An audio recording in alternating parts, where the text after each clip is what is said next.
The fluorescent lights hummed overhead as Ashley Cooper pushed a mop across the clinic floor at St. Michael's Church Community Clinic in Norfolk. The smell of antiseptic mixing with something older, wood varnish, old prayers, stale coffee. 3 months she'd been here. 3 months of mopping, filing, taking vitals, drawing blood, staying invisible to everyone who mattered. The linoleum gleamed under her careful strokes. Her hands moved with precision, each gesture economical, practiced, the muscle memory of someone who'd done far harder work in far darker places.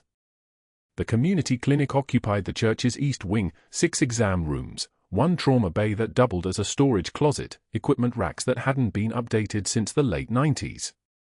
The fluorescent panels flickered occasionally, casting the space in that particular quality of light that made everyone look slightly grey.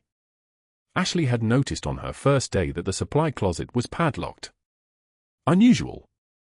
She'd also noticed the new HVAC unit installed 3 weeks ago, the invoice tacked to the bulletin board reading $47,000 for a machine that should cost $8,000.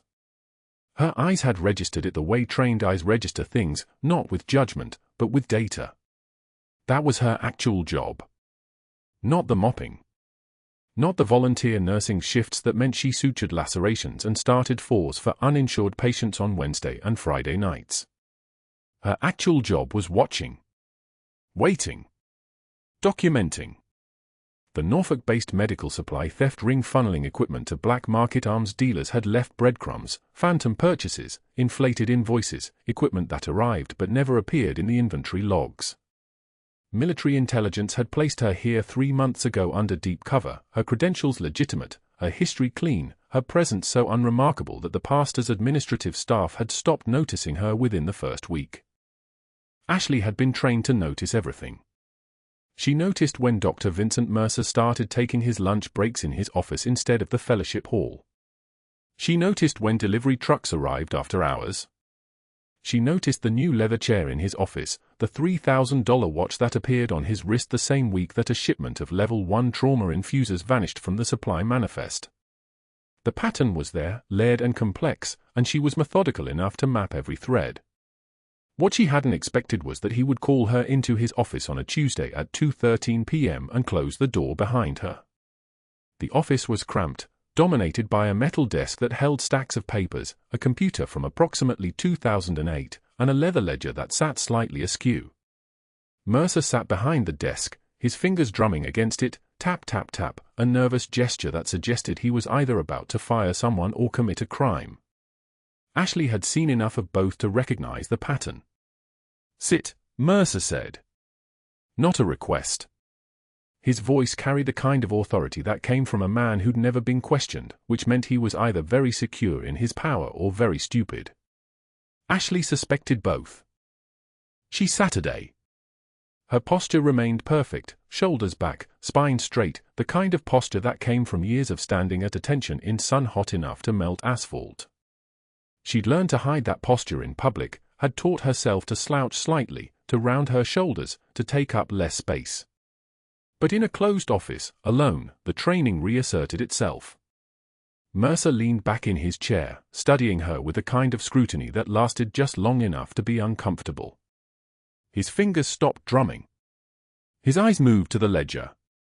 "You've been here 3 months, he said. "Yes, sir." "Good record. No complaints. No issues." He paused. His hand moved to the ledger, fingers splaying across its cover. "You're competent. More competent than most of the nurses we get from the volunteer program. You know how to start and for the first time. You know how to position a patient for blood draws. You know things." Ashley said nothing. Silence was a weapon when used correctly. She'd learned that in places where words could get you killed. Mercer opened the ledger. Inside, columns of numbers in precise handwriting, medical equipment costs, supply purchases, phantom line items. His finger traced down the page, stopping at entries that read, endoscopy suite components, $34,000. Portable ultrasound systems, $78,000. Surgical field kits, $12,000 per unit, quantity ordered, 47. The numbers didn't match reality. the equipment in the clinic storage closet, 5 months of careful documentation in her secured briefcase, totaled maybe $80,000 in actual goods.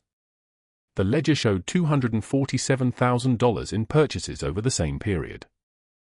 "Do you know what this is?" Mercer asked. "A ledger," Ashley said. Her voice was even, controlled, the kind of voice used in emergency rooms when everything is burning and panic helps no one. "This is my retirement plan." He closed the book gently, almost reverently. "This is the reason the roof doesn't leak and the heat works in winter and the sick people in this clinic get treated instead of dying in the parking lot. This is business. This is the way things work when you understand that ideology and actual medicine are different things." Ashley understood. She'd been briefed extensively. Mercer had built an elaborate system. He purchased equipment at inflated prices from shell companies, pocketed the difference, occasionally sent some of the actual equipment to the clinic to maintain the appearance of legitimacy. The black market connection came later in the chain, people she hadn't yet identified, which was why she was still here, still watching, still taking vitals and mopping floors. "I'm telling you this," Mercer continued, "because I need to know if you're going to be a problem." The question hung in the air between them like a blade suspended point down. Ashley didn't move. Her hands, which had sutured wounds under mortar fire and started falls in combat helicopters traveling at 140 knots, remained folded in her lap. Her breathing remained steady. The part of her that wanted to reach across the desk and remind Dr. Mercer what happened to people who made poor assumptions about quiet women stayed locked behind her ribs, where it belonged. "I'm a nurse," she said finally. "I volunteer here. I help people. That's all." Mercer smiled. It was not a kind expression. "Good. Because if you were the kind of person who noticed things, the kind of person who thought she had some moral obligation to report what she saw in a ledger, well, that would be unfortunate. For you. The diocese doesn't hire nurses with disciplinary records. The county health board doesn't license people who've been flagged for scope violations. You'd be surprised how quickly a reputation can be destroyed with a few well-placed phone calls." He said this conversationally, as if he were discussing the weather. As if he were making pleasant small talk instead of spelling out a threat in explicit detail. Ashley recognized the tactic. It was the same tactic used by men who believed that speaking their intentions aloud somehow made them sophisticated. "I understand," Ashley said. "Do you?" Mercer leaned forward. "I don't think you do. Let me be clear. You don't see anything. You don't ask questions. You don't talk to anyone about what you may or may not have glimpsed in this office. You come in, you volunteer, you leave, and you keep your mouth shut. Because if you don't, I will make sure that you never work in any medical setting again. Is that clear?" Ashley stood. Her movements were economical, precise, the kind of movements that didn't waste energy. "Clear," she said. "Can I go back to the clinic?" "Yes." Mercer waved his hand dismissively. "And Ashley? Good nurses are hard to find. I'd hate to lose you." The words were meant to sound warm. They sounded like a threat because they were a threat, dressed up in language that was almost pleasant.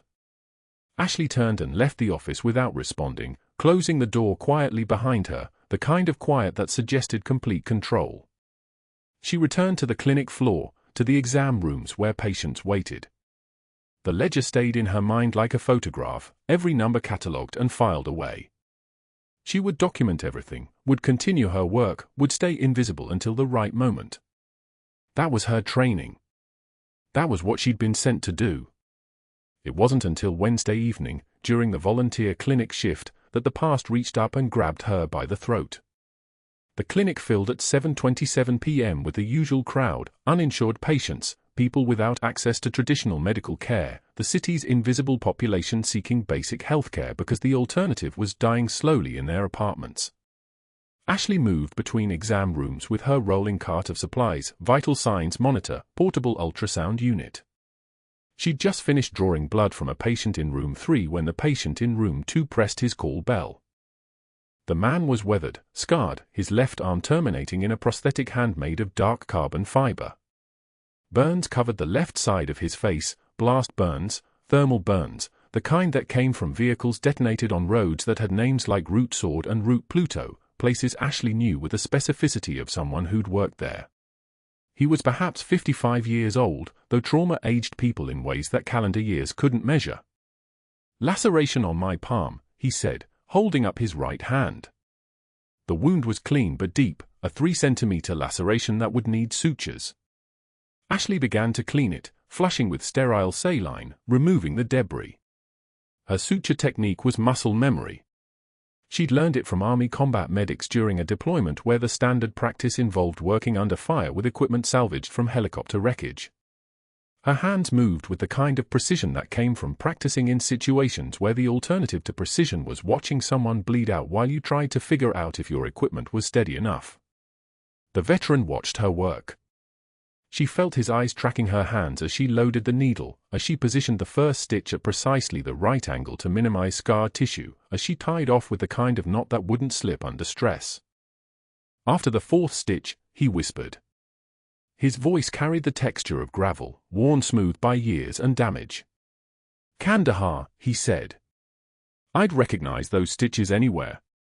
You pulled my team leader out of that marketplace bombing." The needle in Ashley's hand didn't waver. Her breathing didn't change. She completed the suture, tied it off, and moved to the next one. "You're saying that to the wrong person," she said quietly. "No." His voice carried the absolute certainty of someone who'd watched those precise hands work under conditions that separated the living from the dead. "I know what I saw. I know who you are." She continued her work. 5 more stitches. Each one perfect. Each one placed with the kind of certainty that came from having done this thousands of times, in conditions ranging from a church clinic in Norfolk to a field hospital in Kandahar where the sound of explosions formed the background noise to every conversation. When she finished, she bandaged his palm with the same precision she'd applied to everything else. "Keep it clean," she said. "Come back in 10 days to have them removed." The veteran sat up, studying her face. His prosthetic hand remained on his lap, the carbon fiber catching the fluorescent light. "I don't know why you're here," he said finally. "I don't know what you're doing. But whatever it is, whoever you are now, I want you to know that people remember. We remember what you did. We remember that when it mattered, you were there." Ashley met his eyes for exactly 2 seconds. Long enough for acknowledgement. Not long enough for connection. "Thank you," she said. It was the truth, and the truth was safer than anything else she could have said. He left, moving slowly, carefully, the way people moved when their bodies had been reassembled from broken pieces. Ashley cleaned the exam room, sanitized the equipment, restocked the supplies. She worked with the efficiency of someone whose hands knew exactly what to do while her mind calculated the exposure. He knew. At least one person knew. Which meant the security of her position, the careful invisibility she'd constructed over 3 months, had developed a crack. She finished the shift at 10:34 p.m., drove home in the darkness, and made coffee that she didn't drink. Outside her window, Norfolk stretched out like a sleeping animal, the streetlights casting shadows that meant nothing. She thought about the ledger. She thought about Mercer's threat. She thought about the veteran's certainty, the way he'd recognized something in her hands that transcended years and distance, and the simple fact that she'd spent the last 3 months pretending to be someone small. The mission wasn't blown. Not yet. But the ground had shifted under her feet, and she could feel the balance changing. In her experience, when balance shifted, something was always about to break. The Sunday morning orientation at St. Michael's Church Clinic was supposed to be quiet. 24 volunteers sat in folding chairs in the fellowship hall, the kind with orange metal frames that scraped against linoleum every time someone shifted weight. Ashley Cooper sat near the back, her volunteer badge clipped to a cardigan that was 2 sizes too large, the kind of clothing designed to make a person disappear into beige anonymity. She'd been at St. Michael's for 3 months now, long enough to know which supply cabinet stuck, long enough to recognize the regulars who came in with their chronic complaints and their loneliness disguised as medical emergencies. Long enough to know that Dr. Vincent Mercer was stealing from the clinic's medical supply budget. She'd found the ledger in his office 2 weeks ago. Inflated costs. Phantom equipment purchases. Money routing to accounts that didn't exist on any official hospital documentation. $50,000. Maybe more. She'd photographed it with her phone before slipping it back into place, and she'd sent the images up the chain through channels that didn't officially exist. Her handler would know what to do with it. That was the arrangement. She was here to watch, to document, to gather evidence. She was not here to draw attention. She was not here to be noticed. Dr. Mercer stood at the front of the fellowship hall in a pressed white coat that looked like it cost more than her monthly cover rent. His hair was salt and pepper, the kind that looked distinguished on certain men and made Ashley think of someone trying too hard on others. This morning, his expression carried the particular satisfaction of a man about to make an example of someone. "I want to talk today about standards," he announced, his voice carrying the practiced timbre of someone used to being obeyed. Medical standards. Professional standards. We have a clinic here that serves this community, and everyone who volunteers needs to understand that there are expectations. Ashley watched his face. She'd been trained to read people the way mechanics read engines. Micro-expressions. The twitch of a cheek muscle. The dilation of pupils. Mercer was building toward something. He was enjoying the anticipation. "Last Wednesday," he continued, pacing like a prosecutor before a jury, "we had a patient come in with a laceration that needed suturing. Simple procedure. But one of our volunteers attempted to close the wound without proper training, without oversight, without any understanding of basic wound care principles." He paused, letting the silence build. The result was sloppy stitching, infection risk, and a patient who had to have the entire thing redone in the emergency room. He was lying. Ashley had sutured that wound cleanly. A 3-centimeter laceration on a man's forearm. She'd used a sterile technique, proper spacing, the right gauge needle. She'd removed the sutures herself 6 days later and the wound had healed with almost no scarring.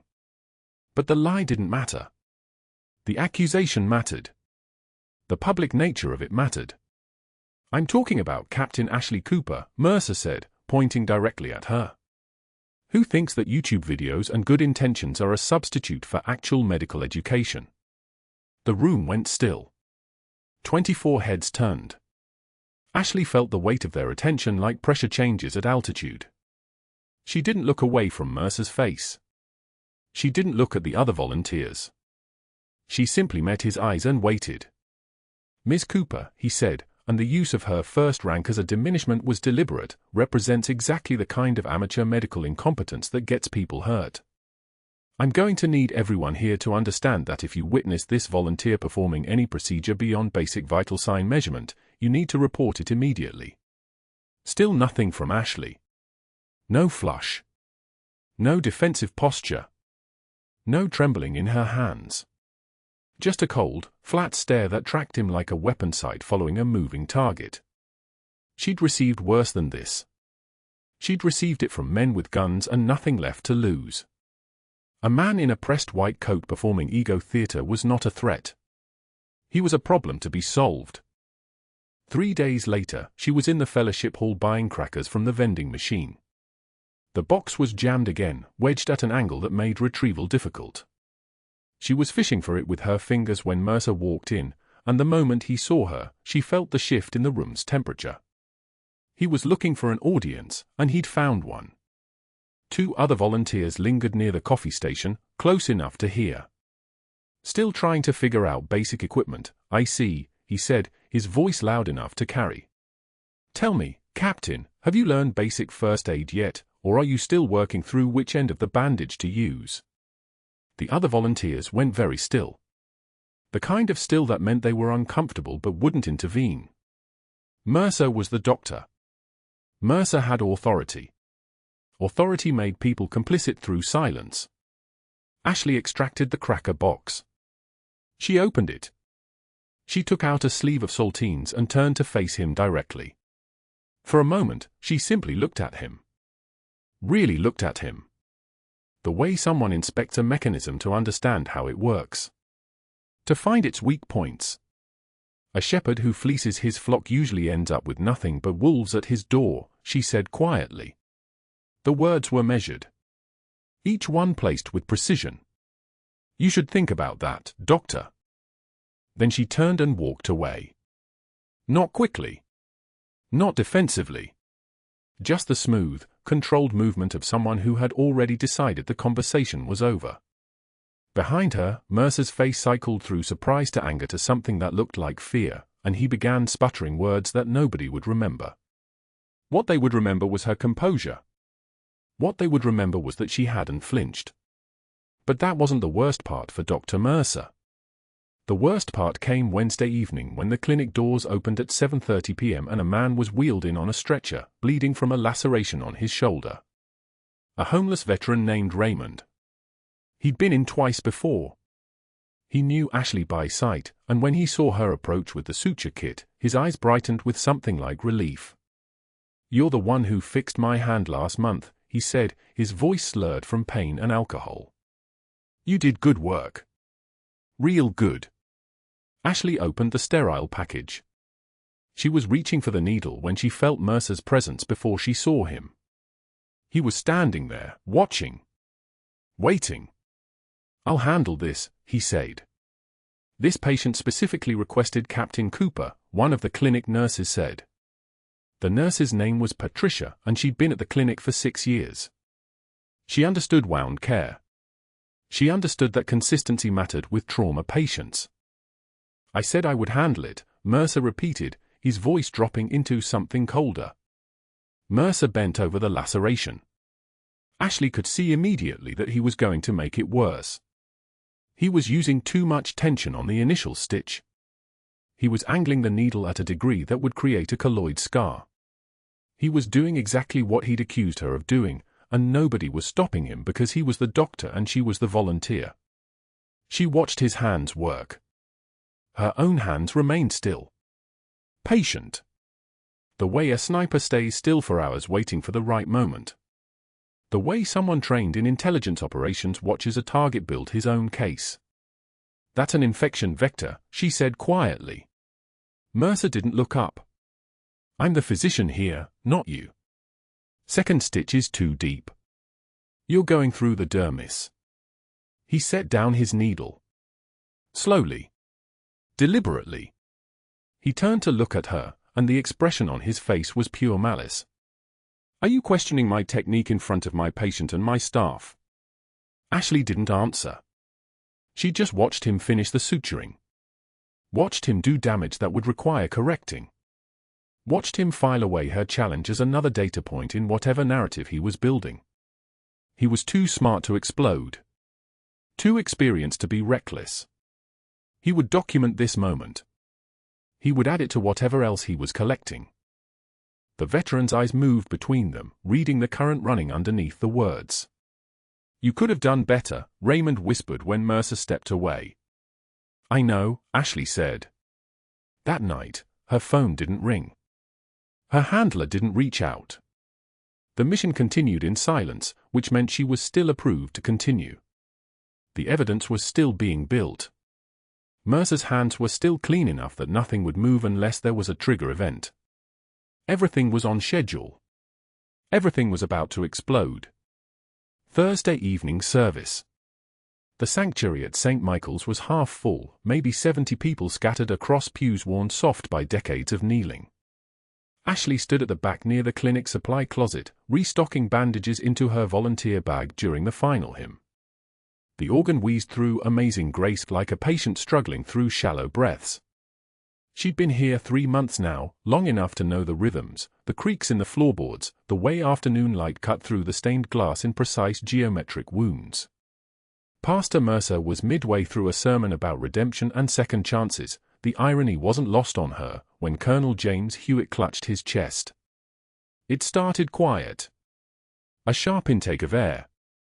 Hewitt was in the third pew, military-bearing even in civilian clothes, shoulders back, spine rigid. His left hand went to his ribs. His breath came in short, panicked gasps. For 2 seconds nobody moved. For 2 seconds the organ kept wailing. Then his body went rigid and he slid sideways. The room fractured. Gasps. A woman's voice calling out. Someone stumbled toward him. Ashley was already moving, her bag dropping, muscle memory taking over before her conscious mind caught up. 37 years old. 23 years of service across 3 continents. Hand steady. Eyes clear. She didn't run. Running looked panicked. She walked, and that walk had authority woven through it like steel cable under silk. Clear the pew. Now. It wasn't a request. The tone made that obvious. A man in a brown suit scrambled backward. Ashley dropped to her knees beside Hewitt, her fingers already checking for pulse at his neck, already reading the architecture of crisis written across his face. Pale. Diaphoretic.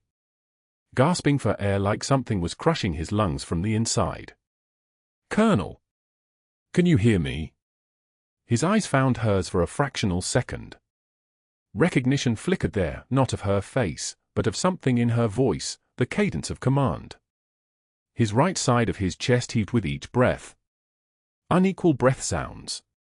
The left side was silent. Tension pneumothorax. Broken rib from something, old injury, recent trauma, didn't matter. The rib had punctured the membrane surrounding his lung. Air was leaking into the space between lung and chest wall with every breath. With every breath, it got worse. His lung was collapsing. His heart was being compressed. In another 90 seconds, his blood pressure would crater. The room went dead silent. Someone call 911. Now. She didn't look at anyone. They moved anyway. The pastor stood frozen at the pulpit, his mouth opening and closing like he was trying to remember words in a language he'd never spoken. Ashley's hands were already moving, already opening her volunteer bag, already finding the kit she wasn't technically supposed to have. A 14-gauge needle in a sterile package. Alcohol prep pads. Medical tape. Ashley, what are you doing? Mercer's voice from the pulpit. Hi. Uncertain. She didn't answer. Answers required time she didn't have. Her hands found the landmarks on Hewitt's chest, second rib, mid-clavicular line, and her fingers pressed into the space between his ribs with the precision of someone who'd done this exactly 42 times before. First in a field hospital in Kandahar with nothing but a 16-gauge needle from a field medical pack. Then in a marketplace in Helmand. Then outside Fallujah. The needle went in. The hiss of air escaping was like releasing pressure from a tire. Hewitt gasped, real air now, oxygen actually reaching his collapsed lung. Ashley's other hand found his wrist, her fingers on his radial artery, counting, measuring, reading the story his pulse was telling her. Fast. But stabilizing. Oxygen saturation? A woman's voice, trembling, we don't. Ashley reached into her bag without looking and pulled out a pulse oximeter that definitely wasn't part of a volunteer nurse's standard equipment. Her fingers clipped it onto Hewitt's thumb. The numbers climbed. 68, pause. 71, pause. 78, pause. 85, pause. 91, pause. 94, stable. Sirens in the distance. Getting closer. The wail rose and fell like something organic, something alive. Ashley's hand stayed on Hewitt's shoulder, her other hand keeping the needle steady, her eyes watching his face for the micro-expressions that meant something was shifting wrong again. Breathe. You're okay. You're going to be okay. Hewitt's eyes locked on hers again, and this time the recognition deepened. Not confusion now. Something else. Something that looked like understanding. His mouth moved. Barely audible. Kandahar. One word. Whispered. Ashley didn't flinch. Didn't pause. Didn't let her hands tremble. She was the mountain. She was steady. The sirens got louder. Red lights began strobing through the stained glass, painting everything in the color of blood and emergency. That's right, Colonel. Breathe. The ambulance pulled up outside. The paramedics burst through the sanctuary doors with their equipment and their protocols and their loud voices asking what had happened. What was her name? Was she a medical professional? Ashley stepped back cleanly, her hands coming away, the needle secured, the crisis handed off. She watched them load him onto the stretcher. Watched them move with the efficiency of people trained for this. Watched the doors close behind the ambulance and the sirens pull away into the Norfolk night, still wailing. 70 people sat in the pews, staring at her. Pastor Mercer climbed down from the pulpit, his face the color of old bone. His mouth worked like he was trying to construct a sentence from parts that didn't fit together. He took 3 steps toward her, his hands making shapes in the air that didn't correspond to words. That was unauthorized. That was. Ashley turned to look at him. Cold. Flat. The kind of stare you learn in places where hesitation kills you. He's alive. You used clinic supplies. You performed a procedure. You're a volunteer, you're not qualified, you could have killed him, you could have. He would have died in 90 seconds without decompression. Her voice was quiet. Quieter than his. Somehow that made it louder. Pneumothorax compressing cardiac output. I gave him a chance. That's what I do. But that wasn't the worst part. Mercer's face had gone from shock to something uglier. Something calculating. His eyes were already moving, already planning, already building walls. Because a woman just saved a decorated officer in front of 70 witnesses. A woman who was supposed to be just a volunteer, supposed to be incompetent, supposed to be something he could control through paperwork and humiliation. He turned and walked back to the pulpit without another word. His hands shook as he gripped the edges. He was already thinking about phone calls.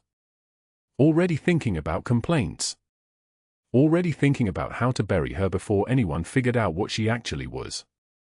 And in the basement security office, 3 levels below Cedar Creek Medical across the street, the hospital IT director, a Navy veteran with 12 years of service and a particular dislike for corruption, was already reviewing the sanctuary's backup security feed that the church IT had requested be installed last month. He was already watching the needle go in. Already watching the oxygen climb. Already watching Pastor Mercer's face transform from shock to fury to something that looked dangerously close to premeditation. That footage wasn't going anywhere. That footage was about to become very important. By Friday morning, the forms had started arriving. 3 separate documents, each stamped with the seal of the diocese, each one a small blade slip between the ribs.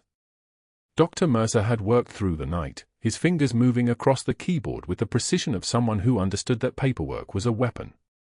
Unauthorized medical procedures. Theft of clinic supplies. Practicing beyond volunteer scope.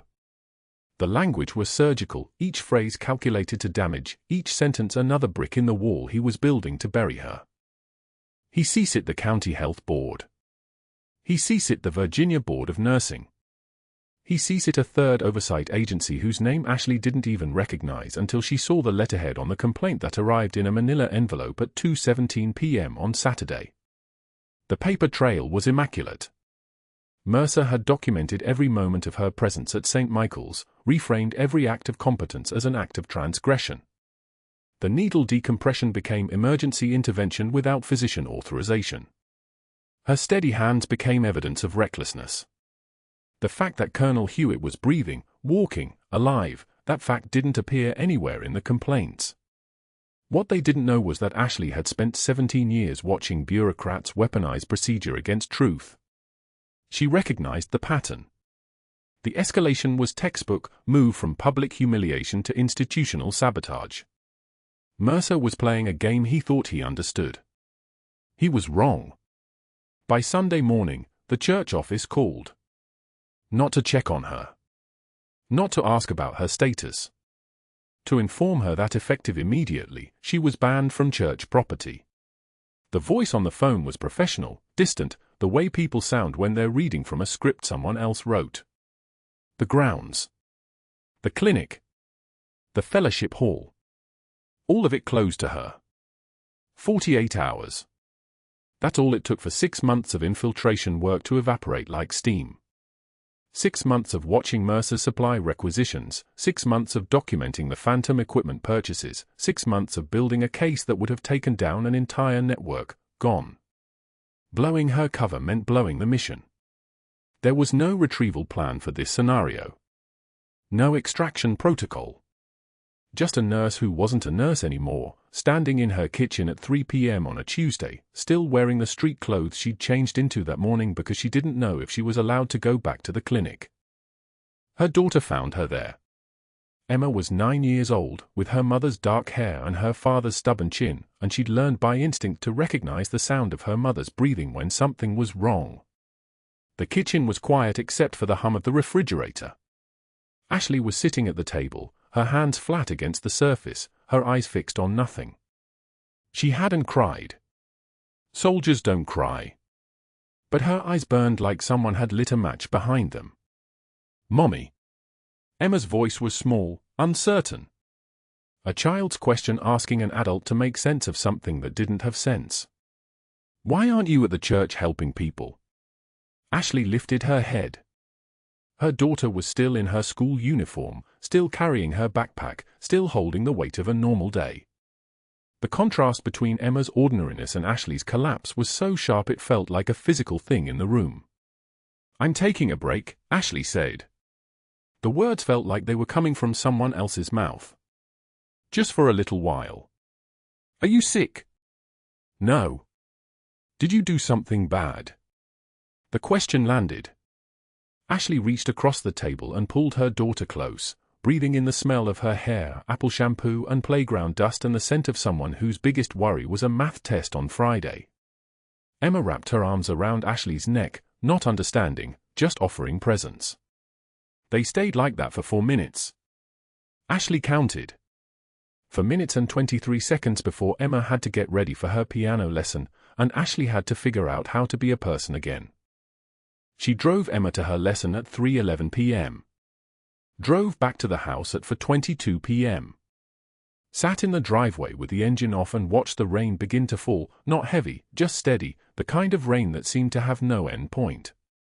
By 5:15 p.m., Ashley was driving again, this time without a destination. She found herself at the hospital parking garage, level 3, corner spot where she'd parked her car that morning before her entire life had reorganized itself into something unrecognizable. The rain hit the windshield in diagonal lines. Ashley sat with her hand on the steering wheel and let the silence fill the car like water. Her phone had 73 notifications. 42 of them were from her handler's secure line, going to voicemail because the phone was sitting on the passenger seat and she couldn't make herself answer it. What would she even say? "The mission is compromised. I've been burned. 6 months of work is ash. Please advise." There was no advice for this. She opened the glove compartment and found the faded unit patch, the one she'd kept since Kandahar, sewn inside the lining of her jacket by her own hands using green thread and muscle memory that never forgot how to repair things. It was a small square of fabric, worn soft by years of being touched, held in pockets, pulled out during the hard hours when she needed to remember who she actually was beneath the cover that had become more real than the truth. She held it up to the dome light of the car and looked at it, the green Beret insignia, the date stitched in the corner in numbers so small they were almost invisible. For a moment, just a moment, she thought about opening the car window and letting the rain take it. Letting it fall into the parking garage, watched by security cameras, lost in the dark. Let it go. Let all of it go. The patch. The rank. The reason she'd spent the last 6 months pretending to be someone she wasn't. Become someone else entirely. Find a town no one knew her name. Get a job at a grocery store. Learn to be happy with small things. She didn't throw it. Instead, she held the patch in her fist and closed her eyes and let her breath come steady and slow the way she'd been trained to do in the dark moments before operations. The training didn't leave. It just waited, patient as a weapon in a holster, for the moment when she would need it again. The rain was heavier now. Her phone was buzzing again. And then, above the sound of the storm, she heard something else. A low-frequency sound, distant but unmistakable. Rotor blades cutting through wet air. The sound got closer. Then closer. Military pattern. Heavy aircraft. The kind that didn't land at civilian hospitals by accident. Ashley opened her eyes and looked up through the rain-slicked windshield. 3 black Blackhawks were descending over Cedar Creek Medical, moving with the precision of choreographed violence, their searchlights cutting through the rain like swords. The sound was deafening even inside the car, that particular percussion of military helicopters that vibrates through bone and blood and makes your nervous system remember what fear actually means. They were landing on the helipad. They were landing right now. And she had no idea what was about to walk through those doors. Sunday morning, the phone rang at 7:14 a.m. Colonel Hewitt's voice came through steady, measured. "Captain Cooper, I need you at St. Michael's. One final time." Ashley didn't ask questions. She showered in 12 minutes, dressed in civilian clothes that still felt like a uniform, and drove through Norfolk rain that hammered the windshield like distant rotor blades. The church parking lot was full. Not Sunday service full. Something else. Vehicles she recognized. Military transport. Her hands gripped the steering wheel tighter. She walked through the sanctuary doors and stopped. The pews were lined with people shoulder to shoulder, standing in complete silence. Not waiting. Positioned. At the altar, Colonel Hewitt stood motionless in dress uniform, green beret cocked precisely over his left eye. In the back pew, a man rose slowly. His face was a topography of burned scars, deep and mapped across his left side. When he spoke, his accent bent around Pashto underneath the English. "I know you. American Angel. The one who treated our civilians at the Kandahar Field Hospital. Even while we were shooting at your convoy." He placed his hand over his heart. "You saved my daughter. 3 years old. Shrapnel." His voice cracked.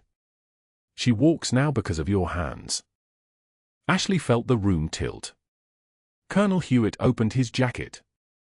The lining was faded olive drab. He peeled it back to reveal a unit patch, worn soft from decades of being carried, hidden against his ribs. "Captain Cooper, what I'm about to tell you, I should have said the moment I woke up in that hospital bed." He raised his voice so the sanctuary could hear every word. "You pulled 18 soldiers out of the Sanjan Valley Marketplace bombing. 18. I was lying bleeding from a compound fracture and a punctured lung, and you were the one who made the call that got us extracted."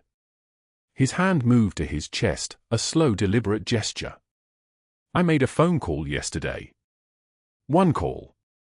To the commanding officer of the 75th Ranger Regiment. I told him what happened in that church." The sanctuary doors opened. They came in single file, boots echoing on tile in perfect synchronization. 1, 2, 3, 4. 100 soldiers in pressed dress uniforms moved down the aisles and took position in the pews, standing at rigid attention. Every head forward. Every spine aligned. The air pressure in the sanctuary changed. Shifted into something that had weight and authority and the kind of order that only existed in the presence of consecrated ground and weaponized discipline. Dr. Mercer rushed from the back office, his face already darkening. "This is a church service, not a military circus. I want all of you out. Now." His voice cracked on the last word. He looked at Ashley, at the soldiers, at Colonel Hewitt, and Ashley watched understanding drain from his expression like water from a broken vessel. He was standing in a room full of 101 trained combatants, and he was screaming at them to leave. None of them moved. Colonel Hewitt raised his hand. A Marine Corps sergeant stepped forward, his voice carrying the weight of official record. "Captain Ashley Cooper, for extraordinary heroism in medical operations under hostile fire, Silver Star recipient." Reaction bloomed across Dr. Mercer's face. Recognition. Terror. Before he could move, the next words came. "For gallantry in action, Purple Heart, First Award." The sergeant paused. Purple Heart, second award. Another pause. The silence was so thick you could perform surgery in it. For actions above and beyond the call of duty in the presence of enemy forces, Navy Cross. Dr. Mercer's mouth opened. Nothing came out. But the ceremony wasn't finished. A captain from JSOC stepped forward with a leather case. Inside, decorations that had never been publicly acknowledged. Never worn. Never even mentioned in official records because the operations they represented didn't exist on paper. Captain Cooper had been invisible by design. Invisible because the work she did required it. Invisible because she had walked into places no one was supposed to walk out of, and she had walked back out anyway, carrying lives on her shoulders like freight no one else could bear. Dr. Mercer looked at her differently now. Not with contempt. With the recognition that he had been pushing against something he couldn't see. That the woman he had publicly mocked, the nurse he had tried to destroy with paperwork and accusations, was standing in a sanctuary surrounded by 100 soldiers who had traveled 400 miles to stand in her presence. He turned and walked toward the office. Fast. Not running. Not quite.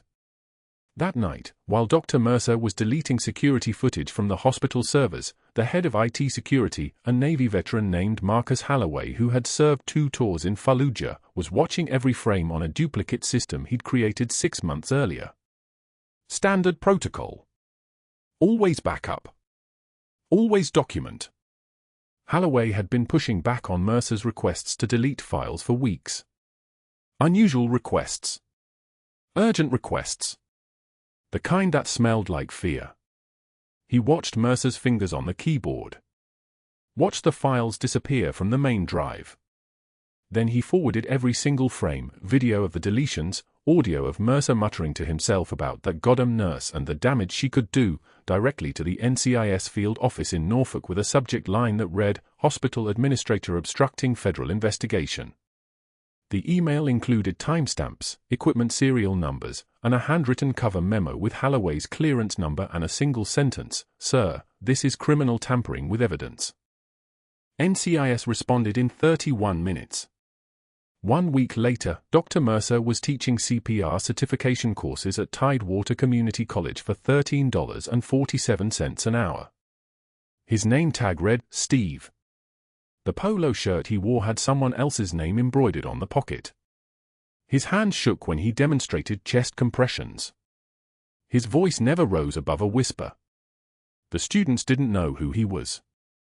They didn't know that 6 months earlier he had been making $287,000 a year, that he had a waterfront condo, that he had built an entire infrastructure of fraud and theft and institutional corruption. Now he was explaining to high school students how to perform compressions, and when they asked him questions, he answered without confidence, without authority, without the arrogance that had once filled the space around him. Inside Cedar Creek Medical, in the church's small auxiliary chapel that served as a meditation space, Colonel Hewitt pinned Captain Ashley Cooper's insignia onto her civilian jacket. One by one. The Silver Star first. The Purple Heart second and third. Then the Navy Cross. Each decoration caught the late afternoon light coming through the stained glass window. 100 soldiers stood at attention and raised their hands in salute, moving in perfect unison like a single organism recognizing what it meant to serve, what it cost to stay quiet about that service, what honor looked like when it refused to demand recognition. Ashley's daughter sat in the front row, finally understanding why her mother sometimes came home with shadows in her eyes. Why the hands that tucked her into bed at night were steady as surgical lasers. Why the woman who made her breakfast and helped with homework and picked her up from school every day at 3:22 p.m. sometimes stared out the kitchen window as if she was looking through time instead of space. Her mother wasn't just a nurse. Never had been. And the love that moved through their small house, the protection, the sacrifice, the constant alertness, suddenly made sense. The trembling wasn't fear. It was restraint. The kind of restraint that only existed in people who had learned that true strength meant choosing to stay when you could have disappeared, choosing to help when you could have hidden, choosing to be a mother when you had already been a warrior. Some people carried their battle scars on their skin. Captain Ashley Cooper carried hers in the curve of her shoulders, in the way she moved, in the love she gave her daughter every single day. The ones who have seen the worst often give the most. If you've ever been underestimated by someone who didn't know your true value, subscribe to this channel. The stories don't stop. And if you've ever had to hide who you really are to protect what matters, drop a comment below. Let's talk about it. We'll see you in the next one.